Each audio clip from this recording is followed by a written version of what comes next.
Hi guys, வணக்கங்க. Part 1ல் பார்த்தீங்கன்னா நம்ம ஒயரு 40 சென்டிமீட்டரில் 10 ஒயர் கட் பண்ணியிருந்தோம்.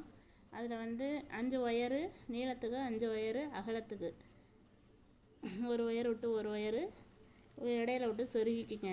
இப்போ பார்த்தீங்கன்னா பேஸ் போட்டாச்சு. இந்த பேஸ் வந்து கலண்டு வராமல் இருக்கிறதுக்கு நல்லா ஒயரை, மேல் பக்கம் இருக்க ஒயரை மடித்து ரஃப் பண்ணி தேய்ச்சி விட்டுருங்க. இது மாதிரி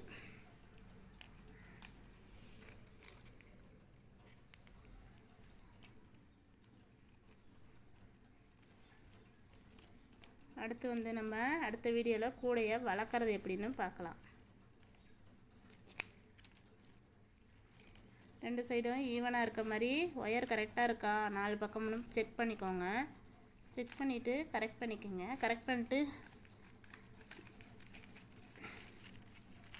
நம்ம பக்கம் இருக்கிறத மேல் பக்கமாக மடித்து விடணும்.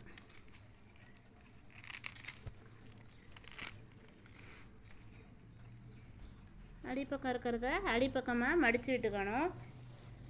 மடித்து விட்டுட்டு நம்ம வந்து கூடையை வளர்க்க போகிறோம்.